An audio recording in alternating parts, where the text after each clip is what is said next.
बॉलीवुड वैसे तो कोई अच्छी मूवी बनाता नहीं है, लेकिन जब बनाता है तो लोग उसे देखने के लिए नहीं जाते। और इसका सबसे अच्छा लेटेस्ट एग्जांपल है द डिप्लोमेट, जिसमें एक्टिंग भी अच्छी की गई है और जिसकी स्टोरी भी अच्छी है, जो कि शुरू होती है पाकिस्तान के एक गांव बुनेर से, जहां ये बंदा इस बच्चे को गन चलाना सिखा रहा है। इस बंदे का नाम बशीर है और थोड़ी देर बाद उठ के ये गाड़ी में बैठता है और उसी गांव से उज़मा और ताहिर नाम के दो और लोग इसके साथ गाड़ी में बैठकर इंडियन एम्बेसी पहुंचते हैं। शुरू शुरू में तो उनकी बातों से ऐसा फील आ रहा था कि ये लोग बम फोड़ने के लिए जा रहे हैं। एम्बेसी में पहुंचकर तीनों लोग एक जगह बैठ जाते हैं और जब ताहिर और बशीर सिगरेट पीने के लिए उज़मा से थोड़े से दूर होते हैं, उज़मा उठकर काउंटर की तरफ भागती है और वहां पर बैठे हुए आदमी से कहती है कि वो बहुत बड़ी मुसीबत में है।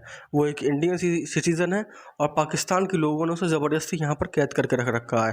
वो प्लीज उसकी मदद करे वरना वो मारी जाएगी। पहले तो वो बंदा उसकी मदद करने से मना करता है, लेकिन बार बार उसकी मदद करने पर वो उसे गेट नंबर 6 की तरफ जाने के लिए कहता है। उज़मा एम्बेसी के अंदर पहुंचकर गेट बंद कर लेती है और किसी को भी अपने आप को बाहर फेंकने नहीं देती। एम्बेसी में बम फटे चाहे ना फटे, इस बंदे की तिवारी की बुरी तरह से फटी पड़ी है, क्योंकि इसे पूरा भरोसा है कि बम फटेगा। काउंटर पर बैठा हुआ बंदा जेपी सर को बुला के लेके आता है, जो कि इस मूवी में डिप्लोमेट है, और जेपी लड़की की इंट्रोगेशन करना शुरू करता है, जिसमें लड़की बताती है कि वो एक इंडियन सिटीजन है, जो कि कुछ दिन पहले ताहिर नाम के बंदे के कहने पर इंडिया से पाकिस्तान आई थी। ताहिर ने उसके साथ जबरदस्ती शादी करी, उसके साथ जबरदस्ती की और वो हर रात उसे बुरी तरह से मारता पीटता भी है। लेकिन जेपी को इस लड़की के ऊपर पूरा का पूरा शक है, क्योंकि पाकिस्तान में एक शहर का वीजा मिलने पर आप दूसरे शहर में नहीं जा सकते, और खासकर तब जब आप इंडियन हो। और ये लड़की तो किसी और शहर की जगह बुनेर ही पहुंच गई। और बुनेर इस मूवी में एक ऐसी जगह दिखाई गई है जहां पर नॉर्मल पाकिस्तानी भी जाने से डरते हैं। और तो और इस लड़की के पास इमिग्रेशन शीट तक नहीं है, जिसके बारे में पूछने पर उज़मा बताती है इमिग्रेशन शीट नाम का कागज कभी किसी ने मुझसे मांगा ही नहीं, और ना ही हमारी कोई पुलिस चेकिंग हुई, ना ही कुछ। हम सीधे वाघा बॉर्डर घुसे और वाघा बॉर्डर से सीधा बुनेर। अब जेपी को शक है कि कहीं ये लड़की पाकिस्तानी जासूस तो नहीं, जो कि इंडियन बनकर इंडिया में घुसने की कोशिश कर रही हो। इसीलिए वो दो फीमेल ऑफिसर्स को उसकी चेकिंग के लिए भेजता है, जो वापस आकर जिनमें से एक वापस आकर सीरत उसे बताती है कि लड़की के साथ मारपीट तो हुई है और जबरदस्ती भी की गई है। इस बात का कंफर्मेशन मिलने के बाद जेपी सीधे वहां से फॉरेन मिनिस्ट्री जाता है और वहां पहुंचकर फॉरेन मिनिस्टर से बोलता है कि ये एक इंडियन लड़की है जिसे यहाँ पर पाकिस्तान में कैद करके रखा गया था और अब वो अपने देश वापस लौटना चाहती है, प्लीज उसे जाने दें। मिनिस्टर पाकिस्तान के पीएम को फोन लगाता है और पाकिस्तान का पीएम सीधे आईएसआई हेडक्वार्टर, जहां उसकी बात होती है मलिक से, और मलिक का मानना है कि लड़की इंडियन जासूस है, जो कि किसी एक शहर में घुसना चाहती थी, लेकिन उसके बदले पूरा का पूरा पाकिस्तान घूम आई और अब सीधे सीधे वापस से इंडिया लौटना चाहती है। ये पक्का कोई हिंदुस्तानी जासूस है जिसने हमारी जासूसी की है। और उस चूतिए पीएम को भी मलिक की बात पर भरोसा हो जाता है और वो भी फॉरेन मिनिस्टर से यही कह देता है। फॉरेन मिनिस्टर जेपी से कहता है कि कुछ दिनों के बाद मजिस्ट्रेट के सामने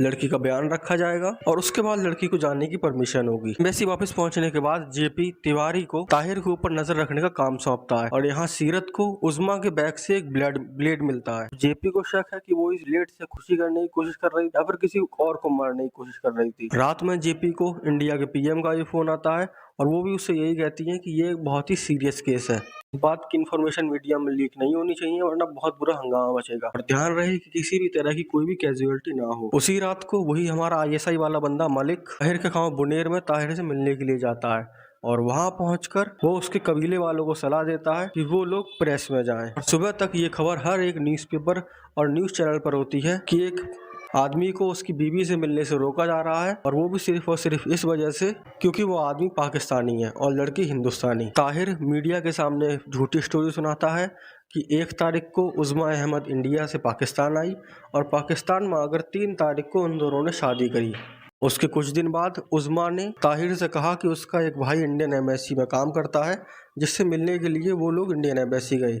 लेकिन जैसे ही उज़मा इंडियन एम्बेसी के अंदर गई, उन लोगों ने अंदर से गेट बंद कर दिया और अब वो ताहिर को भी उज़मा से नहीं मिलने दे रहे हैं। ये बात धीरे धीरे आग की तरह फैलती है और फैलते फैलते इंडिया तक पहुंच जाती है और इंडिया की मीडिया भी सेम न्यूज़ कवर करने लग जाती है। और अब क्योंकि इंडिया की इंटरनेशनल लेवल पर बेइज्जती हो रही है, इसीलिए इंडिया की पीएम जेपी को बोलती हैं कि जब उज़मा अहमद मजिस्ट्रेट के सामने अपना बयान देने के लिए जाएगी, तब उसे मीडिया को भी सच बताना होगा कि उसका पति उसे टॉर्चर करता था और वो हमारे साथ अपनी मर्जी से रह रही है। लेकिन जब जेपी उज़मा से ऐसा करने के लिए कहता है और वो उसे बताता है कि वहां पर मजिस्ट्रेट के सामने ताहिर भी मौजूद होगा, तो उज़मा ऐसा करने से मना कर देती है। दरअसल उसे उज़मा को ताहिर से बहुत ही ज्यादा डर लगता है और वो डर इतना ज्यादा है कि वो ताहिर के सामने भी नहीं जाना चाहती और जेपी के बहुत ज़्यादा फोर्स करने पर वो अपनी बैक स्टोरी सुनाती है, किस तरह वो ताहिर से मिली थी। वो बताती है कि ताहिर से मलेशिया में मिली थी, जहाँ वो काम ढूंढने के सिलसिले में मलेशिया में अपनी एक दोस्त और उसके पति के पास गई थी। वहाँ एयरपोर्ट से अपने दोस्त के कैफे तक पहुंचने के लिए उसने जो टैक्सी ली थी, उसी में वो अपना वॉलेट वगैरह और पासपोर्ट वगैरह सारी चीजें भूल आई थी। और वो टैक्सी और कोई नहीं बल्कि ताहिर ही चला रहा था। ताहिर उसका सामान लौटाने के लिए वापस आता है और इसी बहाने उन दोनों में दोस्ती हो जाती है। धीरे धीरे ये दोस्ती और ज्यादा गहरी होती जाती है और एक पॉइंट पर आकर दोनों एक दूसरे से प्यार करने लग जाते हैं। थोड़े दिन बाद उज़्मा को पता चलता है कि उसकी बेटी नूर को एक बहुत ही सीरियस प्रॉब्लम है। वो प्रॉब्लम क्या है ये मुझे बोलना नहीं आ रहा, कुछ अजीब सी बीमारी है, लेकिन ताहिर उसे भरोसा दिलाता है कि उसके गांव बुनेर में इसका एक नेचुरोथेरेपी से इलाज हो रहा है, यानी कि प्राकृतिक तरह से। ताहिर उसे वीजा लेने के आइडियाज भी बताता है कि तुम गवर्नमेंट से कहना कि तुम्हारे कुछ रिश्तेदार पाकिस्तान में रहते हैं और उनसे मिलने के लिए तुम पाकिस्तान आना चाहती हो, इससे तुम्हें वीजा बहुत ही आसानी से मिल जाएगा। और ये दिमाग से पैदल भंड औरत मुंह उठा के पाकिस्तान पहुंच जाती है और वहाँ ये ताहिर से मिलती है, जो कि इसे वाघा बॉर्डर से पकड़ता है और सीधे ले जाता है बुनेर, पहाड़ी रास्तों से होते हुए, ताकि पुलिस चेकिंग वगैरह कुछ भी ना हो। वहाँ रास्ते में ताहिर उज़्मा को एक गोली देता है, ये कहकर कि ये पहाड़ी एरिया है, यहाँ पर तुम्हें उल्टियाँ आ सकती हैं, ये लो ये गोली खा लो। और ऑफकोर्स वो गोली बेहोशी की थी और उज़्मा सीधे ताहिर के गाँव बुनेर में उठती है। यहाँ पहुंचने के बाद उसे रियलिटी का पता चलता है कि इस बहन की लौड़ी की तो पहले से ही तीन तीन बीबियां हैं,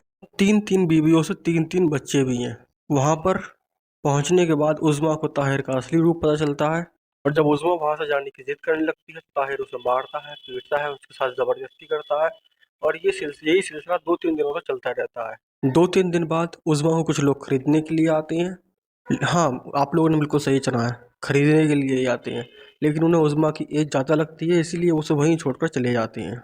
एक दिन सुबह उज़्मा बुनेट से भागने की कोशिश करती है और उसे वहीं गेट के पास ताहिर की दूसरी बीवी मिलती है, जो उससे कहती है कि यहाँ से भागने का कोई फ़ायदा नहीं है, यहाँ दूर दूर तक कोई भी रहवासी एरिया नहीं है और इस गांव का हर मर्द ताहिर जैसा ही है। अगर कोई भी तुम्हें अकेले सड़क पर घूमते हुए देखेगा तो उठाकर अपने साथ ले जाएगा और ठीक वही करेगा जो अभी तुम्हारे साथ ताहिर कर रहा है। ये लोग पूरी दुनिया के अलग अलग देशों से लड़कियों को पकड़ पकड़ के लेके आते हैं, अगर मन आया तो शादी कर लेते हैं वरना उन्हें बेच देते हैं।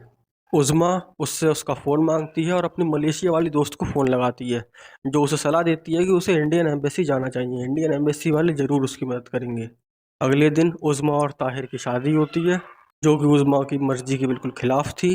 रात को बड़ी अच्छी तरीके से जश्न वगैरह मनाया जाता है और सुबह उठकर उज़्मा ताहिर से कहती है कि हमारे यहाँ हिंदुस्तान में लड़की के घर वाले लड़कियों के घर वालों को कुछ पैसे देती हैं, यूं ही कुछ 10-20 लाख रुपए, लेकिन उन रुपयों को क्लेम करने के लिए हमें इंडियन एम्बेसी जाना होगा और इसीलिए ताहिर उज़्मा को इंडियन एम्बेसी ले जाने के लिए मान जाता है और उज़्मा पहुंच जाती है इंडियन एम्बेसी। उज़्मा की स्टोरी सुनने के बाद जेपी भी उससे ऐसा कुछ करने से मना कर देता है कि तुम्हें ताहिर के सामने आने की कोई ज़रूरत नहीं है, मैं कोई ना कोई रास्ता निकालता हूँ, और अपने पहचान के एक वकील सैयद को फ़ोन करता है। हाँ, मजिस्ट्रेट के सामने पेश होने जा रही तो कोई वकील भी तो होना चाहिए ना साथ में।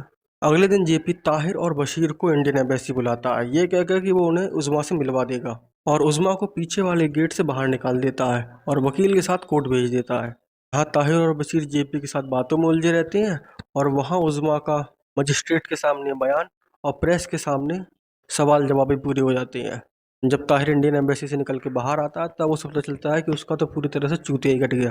चीज़ें अभी नॉर्मल होती हुई दिखाई दे ही रही होती हैं कि इतनी ही देर में एक और पंगा लग जाता है। दरअसल पाकिस्तान में फंसे हुए एक और इंडियन व्यक्ति जाधव को इंडिया वापस जाने की अनुमति मिल जाती है। इंडियन पीएम ये बात फ़ोन करके खुद जेपी को बताती है कि इस बात का असर सीधे जेपी के उज़्मा वाले केस पर पड़ने वाला है, और होता भी यही है। जब जेपी फॉरेन मिनिस्ट्री जाता है फॉरेन मिनिस्टर से ये पूछने के लिए कि देरी क्यों हो रही है, तो वो यही बहाना बना के टाल देते हैं कि आप ही लोगों ने हमारे ऊपर दूसरा केस डाल रखा है, हम एक साथ दो दो केस नहीं देख सकते। अब यहाँ प्रॉब्लम ये है कि अगर 1 महीने से ज़्यादा हो गया तो उज़्मा का वीज़ा एक्सपायर हो जाएगा और उसके बाद उज़्मा कभी इंडिया वापस नहीं जा पाएगी, क्योंकि एक बार वीज़ा एक्सपायर होने के बाद ये लोग इसे इंडियन एम्बेसी के अंदर भी नहीं रख सकते और उसके बाद इन्हें मजबूरन उज़्मा को इंडियन एम्बेसी से बाहर निकालना पड़ेगा। अभी ये भसड़ मची रही होती है कि इतनी ही देर में जेपी को रात को ताहिर की किसी और बीवी का फ़ोन आता है कि ताहिर कोर्ट में पिटीशन फाइल करने वाला है कि आप लोग उसे उसकी बीवी से मिलने नहीं दे रहे। अगले दिन ताहिर अपने वकील के साथ और जेपी अपने वकील सैयद के साथ कोर्ट पहुंचते हैं। कोर्ट पहुंचने के बाद कोर्ट ये फैसला लेता है कि वो उज़्मा की दलील सुनने के बाद ही फैसला सुनाएगा, यानी कि उज़्मा को खुद चलकर कोर्ट आना होगा और अब की बार तो जेपी ताहिर को बेवकूफ़ भी नहीं बना सकता।